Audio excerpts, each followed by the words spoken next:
All right, we're starting Chapter 4, and Chapter 4 is about probability. Lesson 1 specifically is about randomness, probability, and simulation. Chance is all around us. The mathematics of chance behavior is called probability. Chance behavior is unpredictable in the short run, but has regular and predictable pattern in the long run. In the long run, this is what probability is about, looking at the long run pattern of events. The probability of any outcome of a chance behavior is a number between 0 and 1 that describes the proportion of times the outcome would occur in a very large number of repetitions. So it's always going to be between 0 and 1. It's a decimal or a fraction between 0 and 1, and it represents the proportion of times the desired outcome would occur in a very large number of repetitions.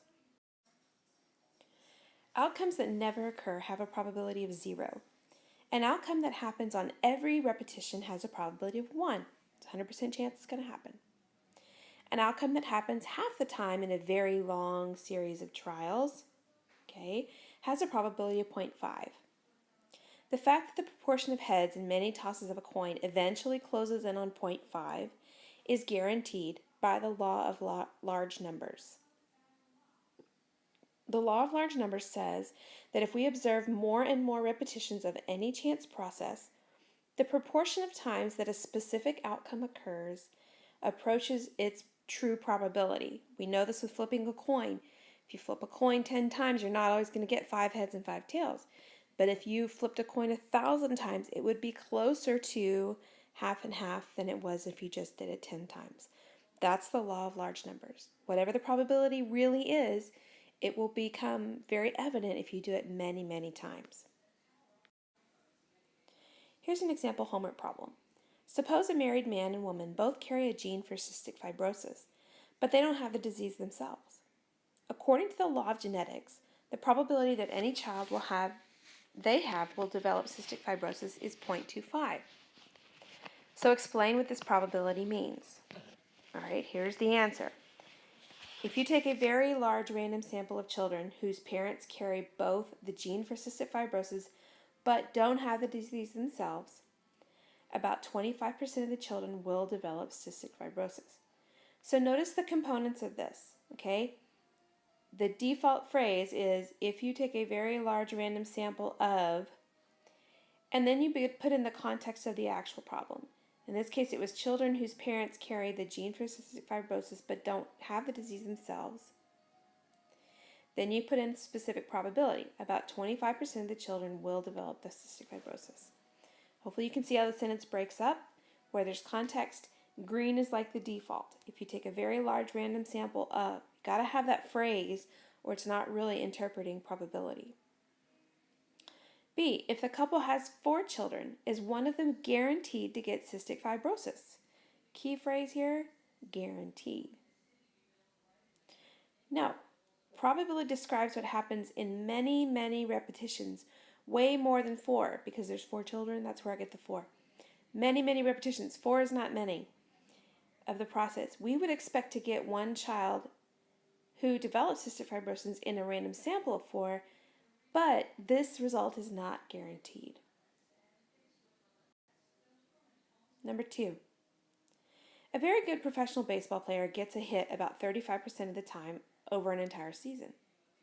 After the player failed to hit safely in 6 straight at-bats, a TV commentator said, "He's due for a hit by the law of averages." Explain why this commentator is wrong. Here's the model answer.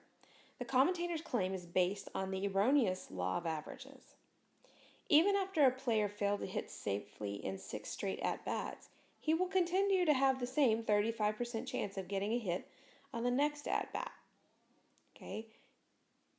There's no memory in this. It's like your one at-bat is different than the next. They don't affect one another.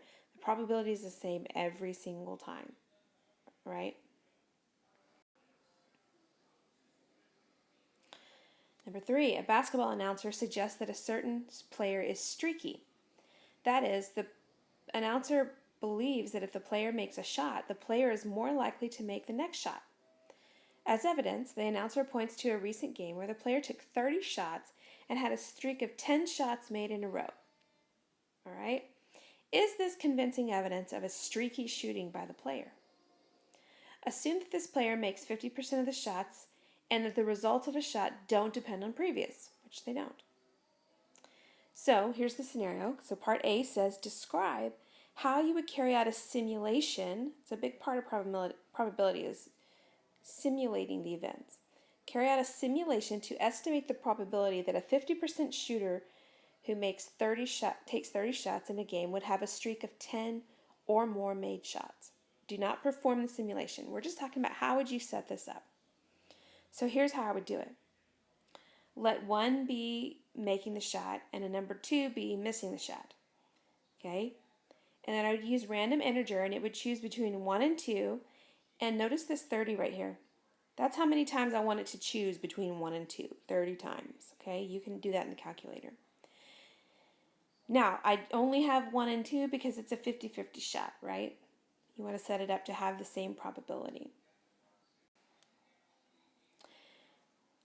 Now, use this random integer 1 to 30 to simulate taking a random sample of 30 shots.